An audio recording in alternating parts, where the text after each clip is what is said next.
Hey everybody, good morning. Thanks so much for joining me on Down to Earth. This is the show in which we talk about the issues that matter. I am Harriet Kamek and I am your host on this morning. It is Thursday. I can't believe I'm saying it, but it's Thursday, January 30th, 2020. So for those of us who have never been to the spa, who have never seen another part of the world, you know something? You better get busy planning so that tax return that you're filing, when you get it, take it and go on vacation this year. Go overseas. Go see somewhere different that you've never seen before. Not East Texas, not Smith County, East Texas. I would not advise going to Mississippi or East County, Texas, or Smith County, East Texas. But I do advise going to other parts of the world. Hopefully by then the coronavirus will go away. Is anybody worried about that? We need to ask ourselves the question, how come the same country that gave us the bird flu some years ago is the same country that now has a coronavirus? If you look at this, you got to see this as a weapon of biological warfare. Because think about it, this virus is popping up in the oddest places in the world. In every country, there is somebody with that virus. So it's China tracking something and testing the limits and boundaries. So they may not fire a rocket. They may never send a rocket to us. They may never set off a nuclear bomb. But guess what? They are doing something else, aren't they?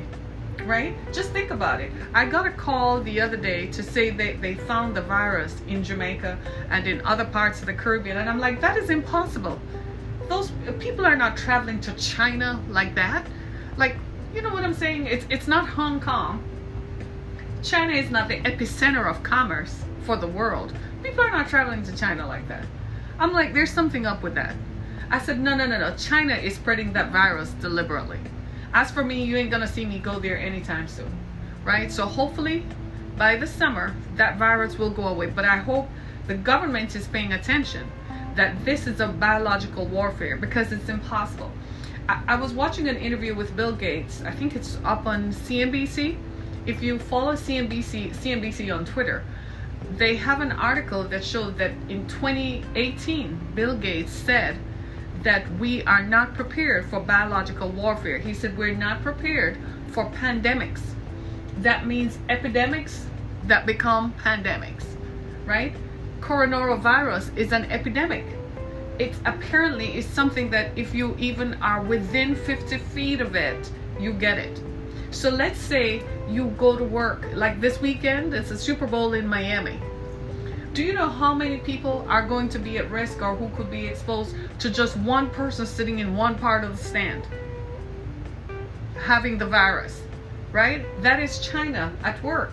And the problem is we're not prepared because we don't see it as a problem. So we don't have mass centers for, antibiotics or other sorts of treatments that this would require. We're not prepared because we're not focused on it. What we're focused on is going into space and pushing buttons. Like seriously, you gotta look, when you're looking at your enemy, you don't know which way your enemy is coming at you from. So you can't just sit there and look at your enemy while he's smiling in your face and not know where he's coming from. You can't just say, we have to look at his capacity. What does he have the capacity to do? He can do anything, then you better strategize and plan for him. You see where I'm coming from? This is something to behold. It just keeps getting worse and worse and worse. Pretty soon we'll all have to be inoculated because you don't know who you're touching. You go to the mall, you go to the store, right? You go to work, you go to the coffee shop. You don't know. This is China spreading their virus. That's it. That's how I feel about it, right? That's how I feel about it. That's my take on it. So anybody who is listening, it's time for us to step it up because that's what they're doing. And while we are distracted, that's your enemy. Your enemy always catches you at your weakest point. While you are distracted, I want to know who is running the government while they're focused on impeachment. I want to know who is paying attention to the issues that matter. There is a virus out there that is likely to cause grave harm to a large group of people. And we don't know anything about the virus, so we don't know how latent it can be. So even if we contain it with the people whom we brought back, the diplomats whom we brought back, what about how long can it stay in your body while you're quarantined? We don't know anything about it, right? We don't know. I'm so off with China because they never quit. They're like the Russians, you know.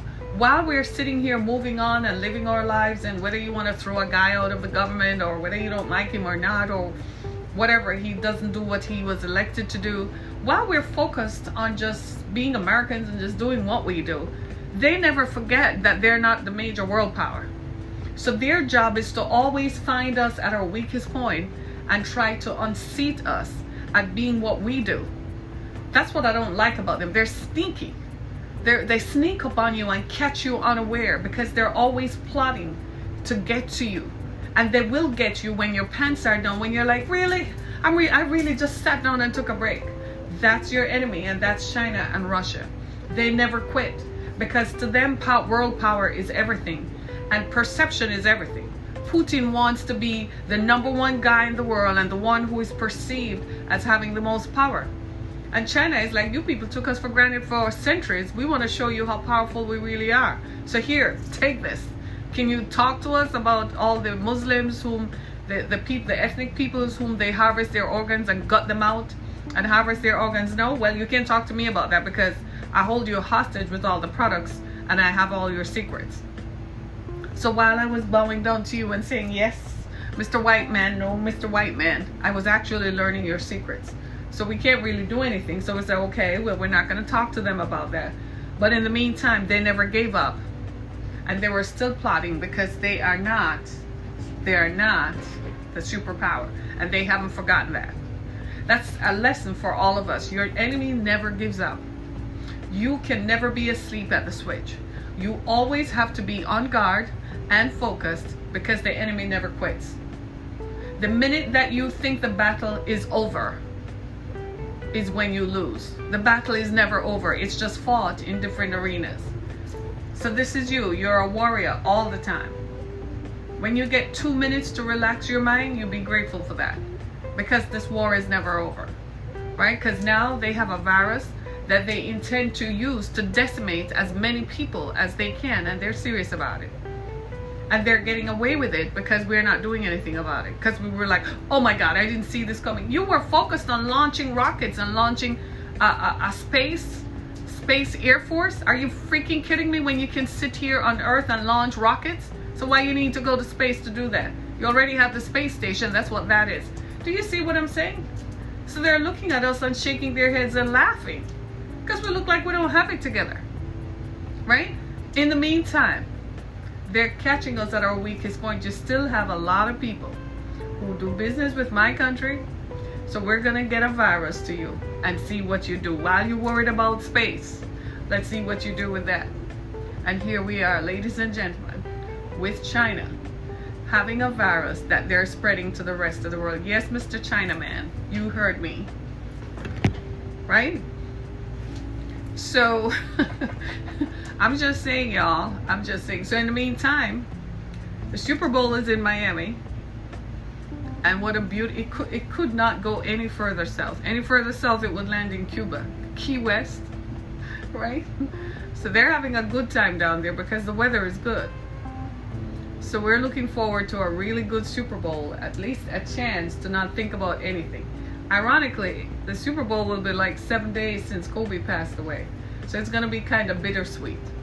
Yeah? You're not, because it's not something you can forget. And a lot of people say, well, you didn't really know him, so why does it bother you? Well, you know how that is, right? If he's like a family member, just like when you lose, when someone, you know, whom you like dies, you feel like you've lost someone whom you know, right? So it's still Thursday, and we still send love and peace and healing. But in the meantime, we need to be aggressive about this virus. We don't know who is who. We don't know what happened. So follow the updates from your local health department and ask what they're doing about it. Because I'm pretty sure that it's here. Especially for us here in Southeast Michigan. We're so diverse.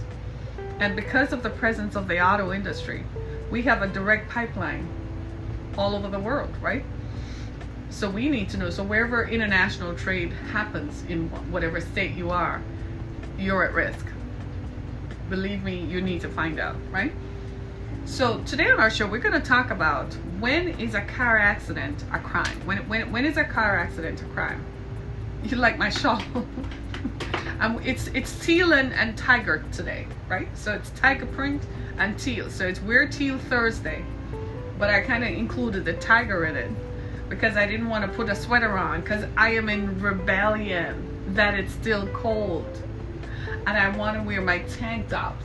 Okay, are you with me? So I'm kind of like, I still have to wear a sweater because it still feels chilly, and I don't like the heat. The heat dries out my eyes, my nose, my skin, so I keep it down really low just to barely, and then I start shivering and I have to wear socks.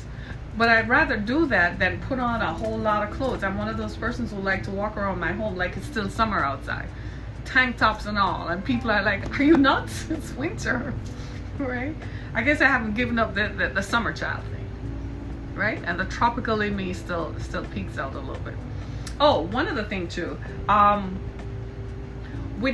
You all saw where we talked about Mississippi prison inmates were dying. The governor of Mississippi has decided to close a section of Parchman Prison. Remember we talked about Parchman Prison, where that was set up to facilitate Jim Crow laws after slavery and Reconstruction, and they decided they weren't going to let black people go free. They were going to lock them up randomly, especially if they caught them trying to leave the state. But that's why Parchman Prison was set up, and it continued to this day. So the governor of Mississippi has decided that he's going to close it because there have been too many inmate deaths in Parchman. And a lot of it, Mississippi is the poorest state in the country. A lot of it stems from they lock people up for owing a debt in Mississippi. The governor of Mississippi needs to do some more work. I admire him taking this step, but there's still a lot more work need to be done to make sure. And he's still the same governor who said that it's going to be, Mississippi will be dark for 1,000 years if a black man is elected as senator. I don't know about you, whether you are black or white, when you hear stuff like that, it must concern you. Even if you are white today and you hear a governor say it's going to be dark in the state for 1,000 years if a black man is elected, I suspect that he's already in his late 50s to 60s. That's gonna happen in his own lifetime. He will live to eat his own words. But that's something, when people say stuff like that, you've got to ask yourself, they are regressing in the past and there is no glory there. And if they don't move forward in the future, they're actually holding the citizens hostage. Mississippi is known for locking people up for owing a debt and forcing them to go to work for private employers, private industry, who enjoys the slavery. It's modern day slavery, using people and paying them less than nothing and claiming that they're paying the Department of Corrections for people who owe debt. Mississippi is a sick state. There's something very wrong with their mentality and with the way they govern, and it's time for something to be done about it. The people there are very poor, have no access to anything, and are afraid of the enforcement of the law. Their laws are draconian, and the enforcement of it displaces people. Mississippi is a sad state to be. They're in a sad state, and it's a sad state. So even though the governor says he's going to close a part of Parchman, I'm not giving him a hand clap, because he needs to do more. He needs to erase the debt collection laws that imprisons people. That's what he needs to do. Then he can come and say, oh, well, I'm doing something to change the state. Not when you declare that it's going to be dark in Mississippi for 1,000 years if they elect someone who looks like them and sounds like them, who is not part of the Jim Crow aristocracy and the Jim Crow heritage. Come on now. This is why, anyway. Anyway, so when is a car accident a crime?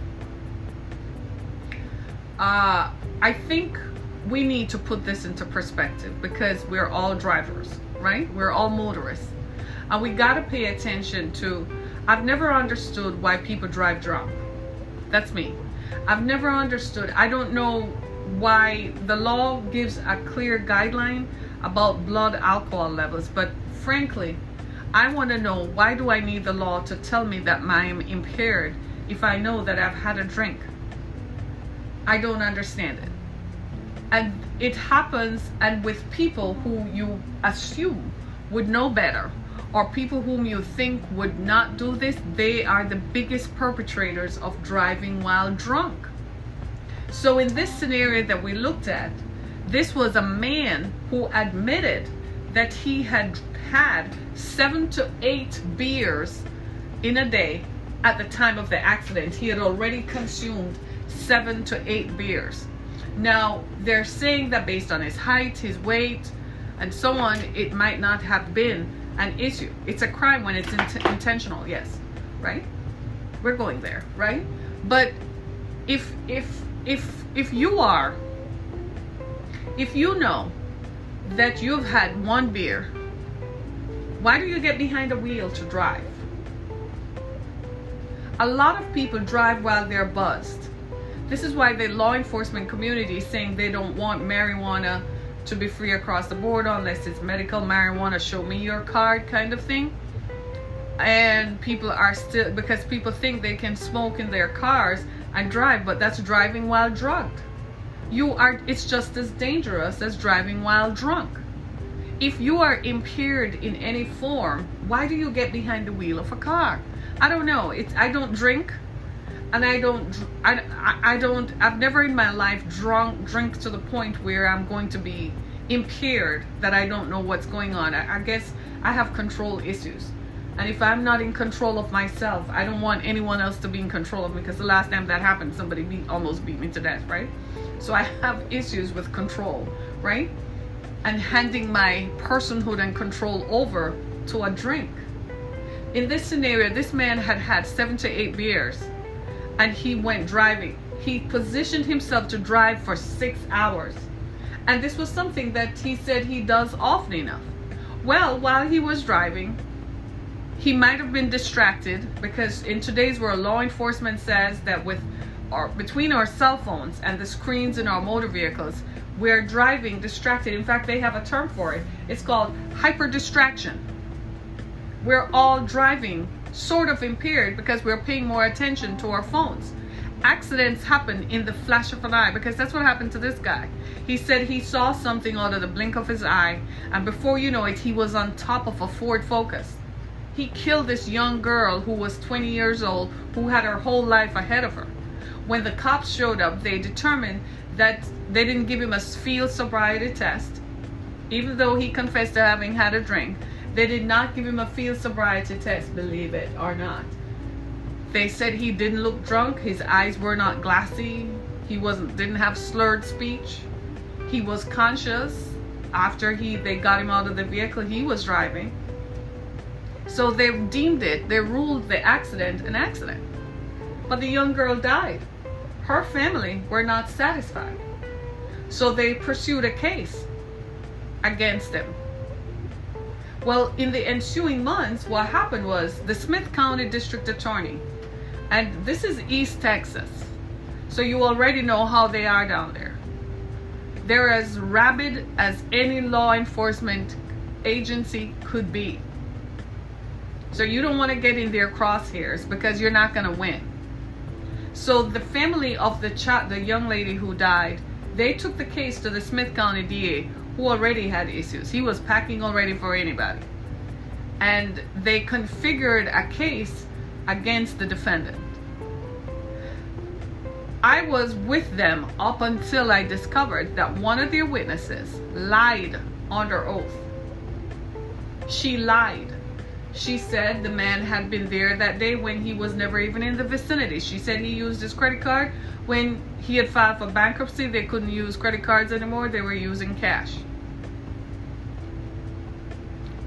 Their witness for the prosecution lied under oath. So they convicted the man and gave him 10 years. His wife began the appeal, and she started listening to the tapes of the case, and in reviewing it, she said, some things don't add up.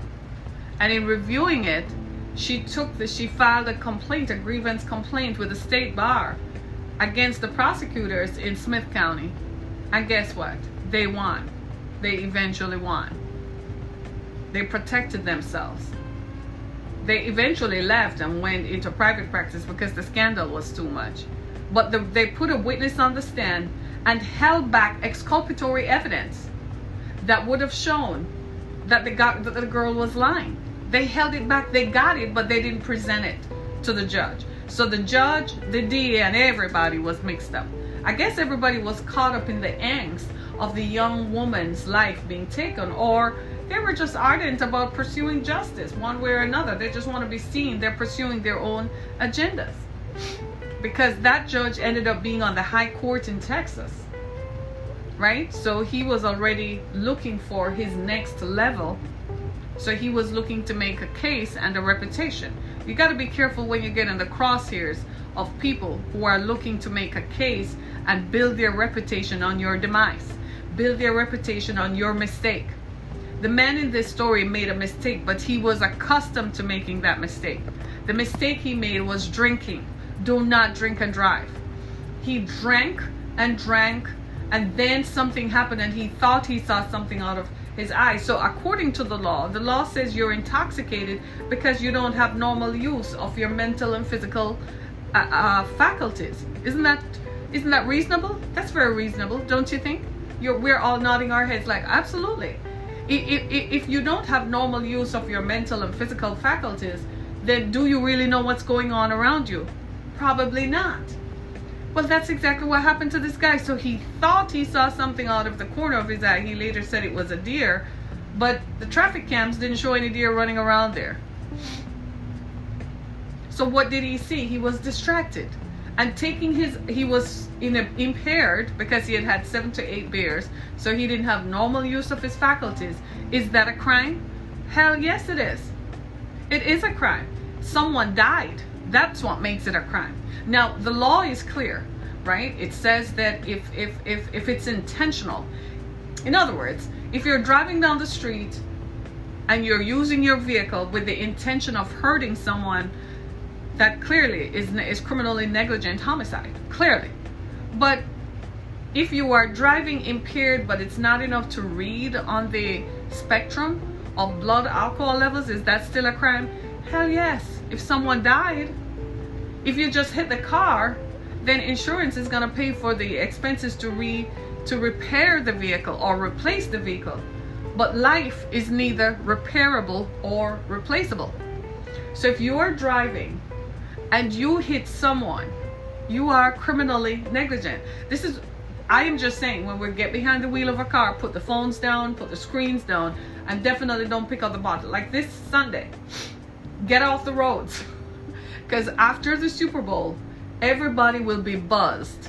And not only will they be buzzed from alcohol, they will be from drugs. You know who else will be out there with us all? The cops. They're going to be out in full force because somebody has to protect the unsuspecting child or mother or father who is just going home and is not drunk, but some crazy dude, some crazy girl somewhere is so impaired they're driving unaware. It's just like you read these crazy stories of people who are drunk and who get behind the wheel of a car and end up on the wrong side of the highway and end up on the wrong ramp, the wrong side of the ramp. And you're like, how in God's name does that happen? It's time for us to start taking the keys from people. And if you're a bartender and the operator of a bar and you know you are selling liquor to people who should not be drunk, who should not be driving, you should be held criminally responsible as well. At least bring a civil suit against them so they will stop. This man had been with his friends at the country club. That was not the only place he drank that day. He had one too many all day. He had been driving and I guess he was living the life or whatever, which just tells me that he's careless. He was only 40 years old. He was just emerging from his 30s. So I guess he's feeling his power and is unaware of the consequences of his actions, or probably feel that he's sufficiently financially stable so it's a buffer between him and anything that could happen. I don't know what his thought processes were. All I know is that a 20-year-old young woman died and her family have lost her forever. She will never get married. She didn't even graduate from college yet. She will never have children. Her siblings will never have her again. Her parents will never have her again. That's all I know. Life is not replaceable. So we have to be aware of the law. Now, you shouldn't really have an intersection with the law, because you don't place yourself in a position where you drive while impaired. As much as I feel for the wife of James Fulton, as much as I see her pain, but at the end of the day, a 20-year-old young woman lost her life because your husband was driving impaired. Now, the police chose not to give him a sobriety test for whatever reason. I don't know. They felt that he was not sufficiently disabled by the driving. But if somebody confesses that they had had 7 or 8 beers, there's no way that I drive up and see you have an accident and don't think that alcohol didn't play a role in that, right? The cops will tell you that sometimes when they go to the scene of accidents, they can tell if the person was texting while driving. Distractions. Well, in this case, he was clearly distracted because he thought he saw something out of his eye. He might have been looking at his phone. The young woman, to one of the witnesses, also said that the young woman, when she pulled up to the light, was also on her phone. We're all culpable. Traffic lights and traffic intersections are dangerous places. I tell my children that when they approach a traffic light and the light changes, don't be the first one to speed up across, because somebody could be late coming through and still speeding and cause. I'm like, before you cross an intersection at a traffic light, look both ways before you drive off. I am just saying, because people are crazy. They'll be coming through that light and it's flashed red already, but they're still coming through because they got to get to where they're going, and they don't care what happens to the next person. Well, it's the same thing when you drive while impaired, while drinking. And it's fortuitous that we're having this conversation because it's just a few days before the Super Bowl. And hopefully this is a conversation that you will remember. Because the fact of the matter is, we're all responsible, not just for our conduct, but for those whose lives we impact. It is not fair for me to get behind the wheel of a car if I've had a glass of wine, 2 glasses of wine, and to tell anyone I can handle it. It's not fair for you to get behind the wheel of a car after you've had a shot of tequila or whatever is it that people drink. Beer, Corona beer, I don't know, right? It's still not fair.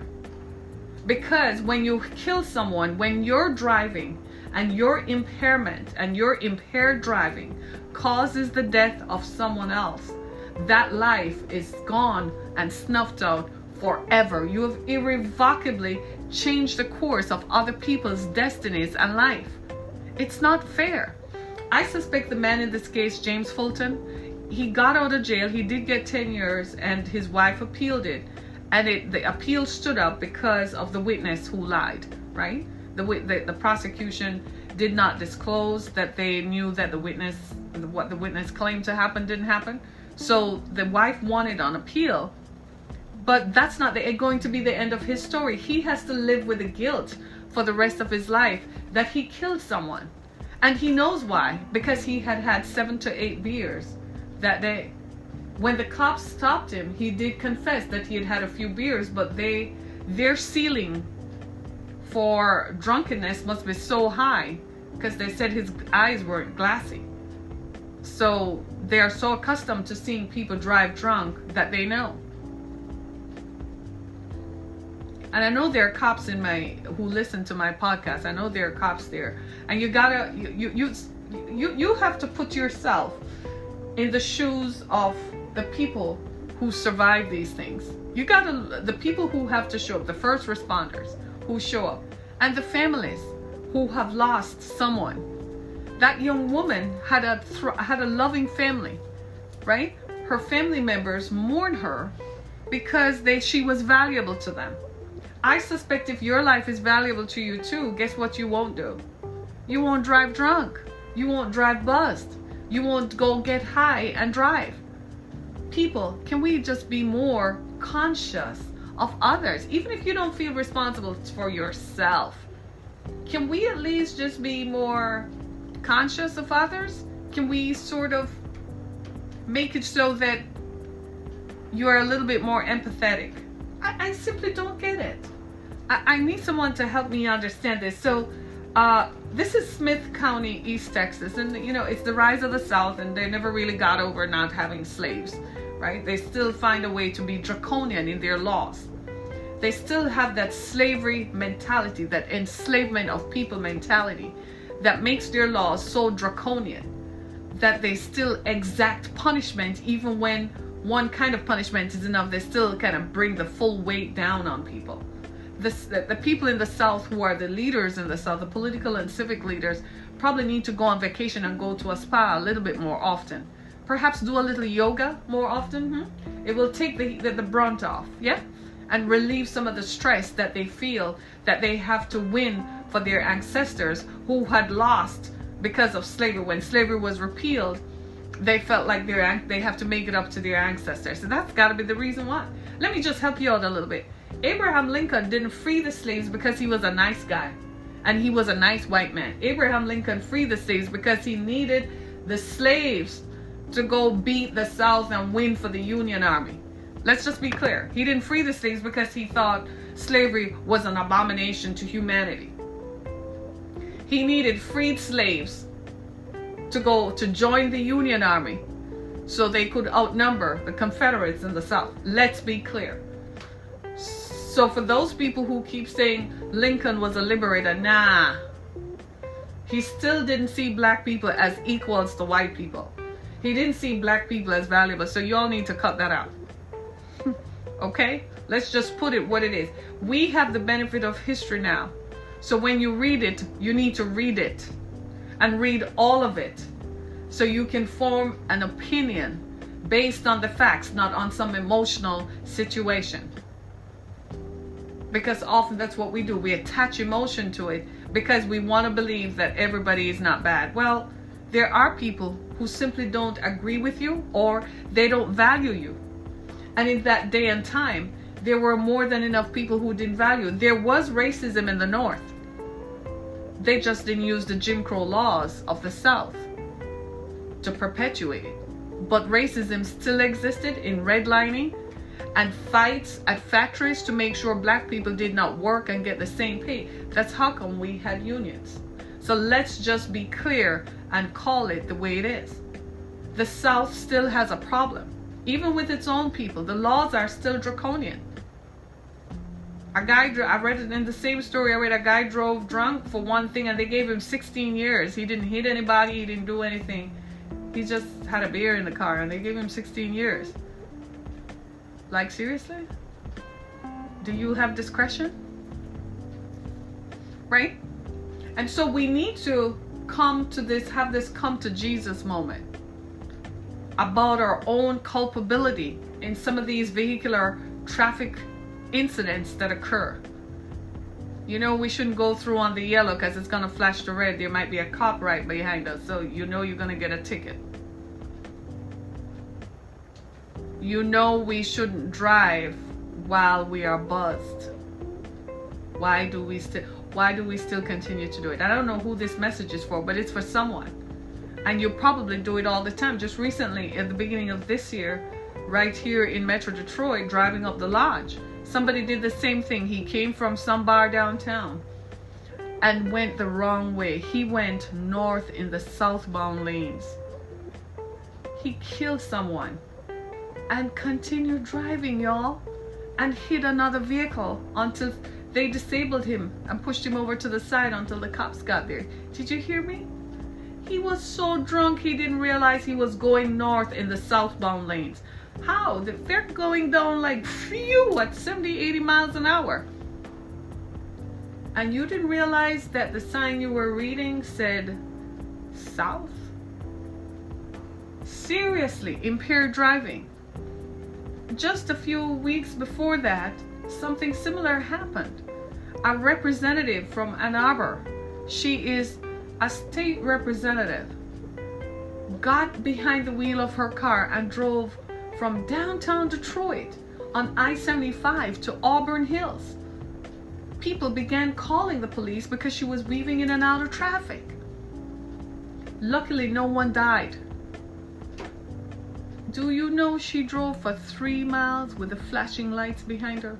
She drove for 3/4 of a mile with the flashing lights behind her. A few weeks before that, on I-75 just outside of Flint, same thing happened. Somebody got drunk and got on the wrong side of the freeway and killed innocent people, a woman going home from work. My God, do you see where it is? Let me give you some facts. In 2017, Texas led the nation in traffic fatalities. In 2017, Texas had a total of 3,721 traffic fatalities. Nationally, because of hyper distraction, we're seeing a 34% increase since 2010 in traffic fatalities. Distracted driving is the problem here. In Texas, the blood alcohol level is 0.8. I don't know what it is elsewhere. I'm just saying. I don't think you should have any blood alcohol in your blood if you're going to get behind the wheel of any kind of motor vehicle. I don't care if it's a Tesla-sized Cybertruck that Elon Musk claims is virtually indestructible and it's made out of titanium. I don't care. Do not get that. That probably is a lethal weapon that looks like it's going to kill somebody.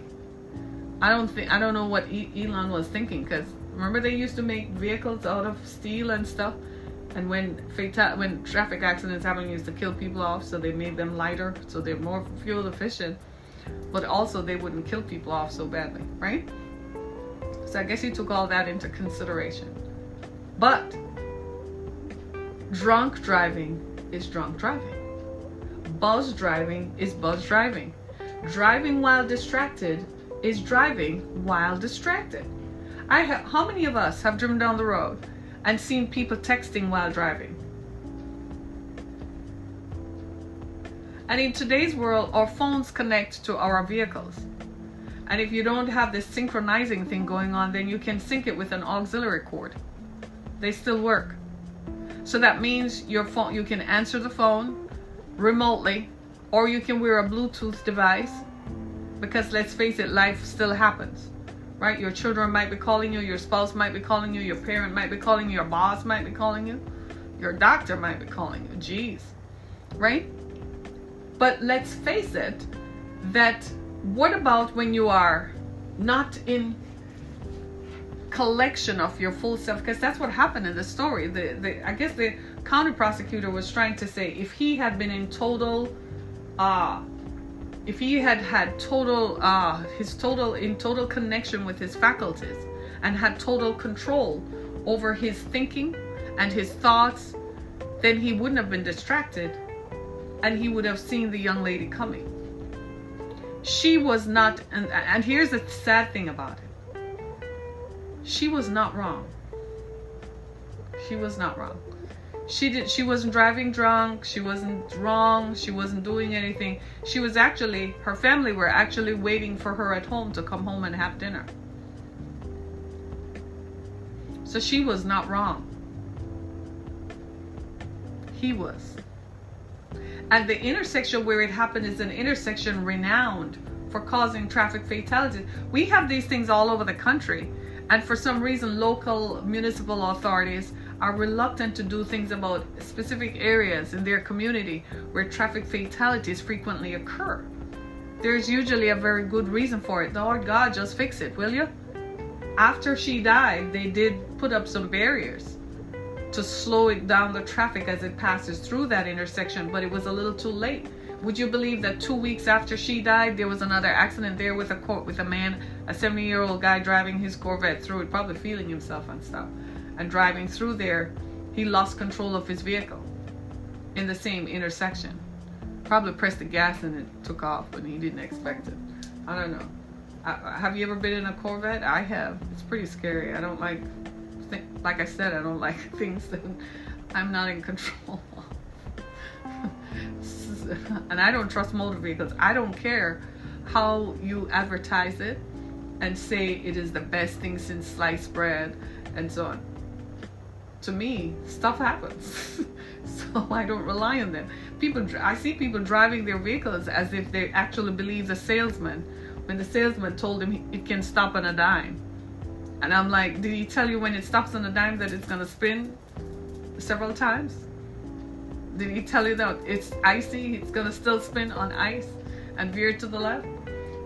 Pickup truck drivers all over the country are the most aggressive drivers ever.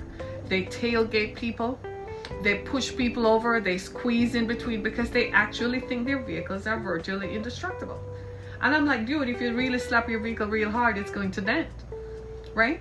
But they actually believe the salesman who tells them it has so much horsepower, it can do this. It's a motor vehicle. It's the skill of the driver that's going to avoid anything. And you're not Mario Andretti or Dale Earnhardt. And you definitely are not Richard Petty.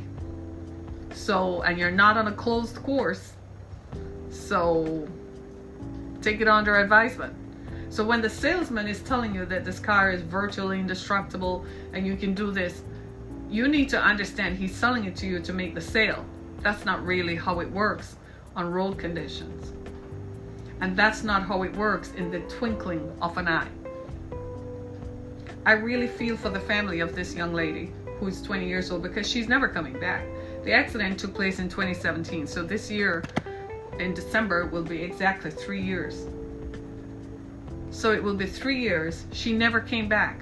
They eventually settled a civil suit for $1 million, but I think they want her instead of the $1 million. And the whole point about it was even after they settled the civil suit, they still felt that he got away, and it's their anger that drove it. Because they felt like he would do it again, that he was a habitual drunk driver. And that's an important consideration because he got punished. I bet he won't do that again. Do you see, he probably had his license suspended while he was in prison and had to work through sobriety classes to get it back. That's good. We need those kinds of control mechanisms in the system because we can't just continue randomly have people driving while buzzed. Ladies, stop drinking wine at lunch. Stop having a drink before you go home in the evenings. You're buzzed. I can tell you're buzzed because of the way you're driving. Stop speeding and believing that that vehicle is actually going to stop when you want it to stop. You don't know what kind of road conditions that can prevail. Right? I tell you, it's something I've thankfully never experienced it. But every time I read a story about someone driving while drunk, I think that person is exquisitely selfish, is incredibly self-centered and selfish. How can you be so egotistic that you actually get behind the wheel of a vehicle knowing that your senses are impaired? And you deliberately destroy other people's lives. That's when, to me, it's a crime. A car accident becomes a crime not only when you kill someone, but when you do it intentionally. You know where, to me, the intention lies? The intention is not that you intend to go out there and drive the vehicle. For me, the intention is you know you're impaired, but you still get behind the wheel and drive. Wow. That, to me, is when it is a crime. It's intentional. Because you knew that somehow, if something were to happen, you were not in control of your faculties. It's just like that 30-second that you're driving and you touch the screen that is in front of you and you take your eyes, 2 seconds, you take your eyes off. To me, people do these things all the time, driving while distracted. There's also a scenario I call having children while distracted. You ever seen people do silly stuff like that? You ever seen them walk up to the car with a baby and a small child? And instead of grabbing the children and putting them in the car first, they're paying attention to opening the trunk while the young child, the toddler, is walking around for a vehicle to run him over. And you're like, are you serious? Or my daughter saw an incident recently where she was in a public space. And the woman had a baby, a 2-year-old and a 4-year-old. And she went up to the counter and she left a 4-year-old with a 2-year-old in a day and era when people snatch children up and run away. You see them at the mall. You see them in all kinds of public spaces. They turn their backs. And then, I don't know what happened. I just turned my back for 10 seconds. No, you were distracted. You weren't paying attention. Distractions, distractions, distractions. And then when we're caught, we're like, oh my God, oh my God. No, no, no. God ain't going to help you then. You're on your own. Because you should know, just like the rest of us, there are many people who do not drive drunk. There are a lot of people who get away with it, and they continue to do it. And they continue to do it over and over and over again until something happens. I read a story, I think it was late in the fall last year, of a woman who was actually running for judge in Oakland County, Michigan. Can you dig it? And she was pulled over at about 8 o'clock on a Friday evening. It was summertime. It was, because it was early fall, so it was still light, right? And she was pulled over because the cop said she was drunk. He didn't really know who she was, that she was running for judge or anything. She was just driving inebriated. So he pulled her over and sat her down in the county for a while to calm her down because she couldn't get behind the wheel of her car. And apparently she didn't want to call anybody or call any of her friends. Then they found out that she was running for judge. And she had the arrogance to say that her father is a judge and she'll be running for judge. And that the lowly cop had nothing to say to her. They parked her in the county. She was drunk. Her blood alcohol level was twice the legal limit. She was drunk at the switch. And driving in an area where people are going home from work and people are going shopping on a Friday evening to go back home to their family, she was a threat. When people do stuff like that and something happens and someone dies, that's vehicular homicide. You kill someone. The intention lies in the fact that you know you're impaired and you get behind the wheel of a motor vehicle. You know you're impaired. You're not in control of all your faculties. And yet, we still do it, right? Crazy stuff, huh? Isn't it? Pretty crazy. Pretty crazy stuff. I think we all need to somehow recognize that we're just as accountable. When our actions cause someone else to lose their lives, I'm not talking about some dude coming in your house and you defended yourself. If you didn't invite him in and he came in your house, well, whatever he got, it is what it becomes. What are you doing in my house and I didn't invite you? Right? But when our actions cause someone to lose their life, that is intent. And that's where the crime occurs, right? So for more on this story, I'll post the link so you can read it in its entirety. I still think that Smith County in East Texas, they still have issues. But in this time, I agree. I side with them. I side with them because I think he was impaired and he still took someone's life. Had he not been impaired, if he had never had a drink that day, we wouldn't be talking about the story. That young woman would still be alive had he never had a drink that day. But the fact that he did caused him to be impaired while driving, and he killed someone and took her life. This time I side with them. As much as I don't side with the South, as much as I think that they have their own agenda that they seem to be getting back at the rest of us for their ancestors losing money after slavery ended, but I side with them this time. The law is the law and right is right. When wrong is wrong, it's still wrong, right? And this was wrong, right? So this Super Bowl, promise me, look at me, I'm here, hi, look at me. Promise me you will not drive buzzed. Promise me you will call an Uber or a Lyft, some sort of rideshare service, or a designated driver. And if you're going to be the designated driver, promise me you will not drive drunk. Please, I have children driving. Please, I'm begging you. I don't want to lose my kids. They mean the world to me. Can you promise?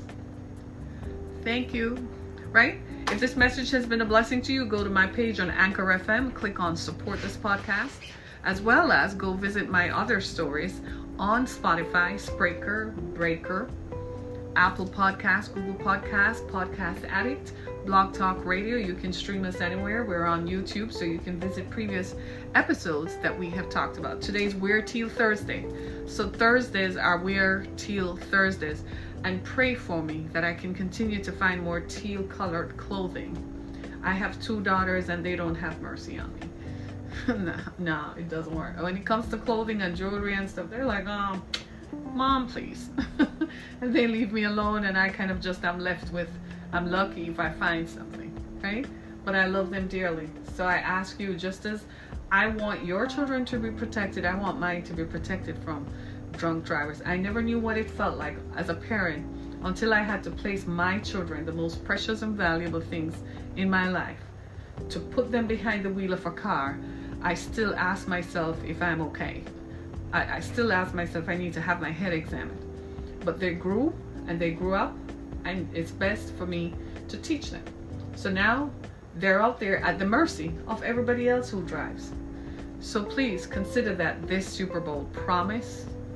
You promised, you looked me in the eye, and you promised me that you are not going to drive buzzed this weekend, and you're not going to drive drugged this weekend or anytime. That if you feel like you've had one and it's too much, you're going to park your car and you're going to call an Uber to take you home or a Lyft, and you go back and get your car the next day, and then you're going to sit down and think about what is your life worth if you have to drive drunk or drugged, right? This is Harriet Kimmick. Thank you so much, everybody. I appreciate you taking time out to be with us on this Thursday morning. I cannot believe it's the 30th day in the new decade and the new year. Thanks so much, everybody. Be blessed.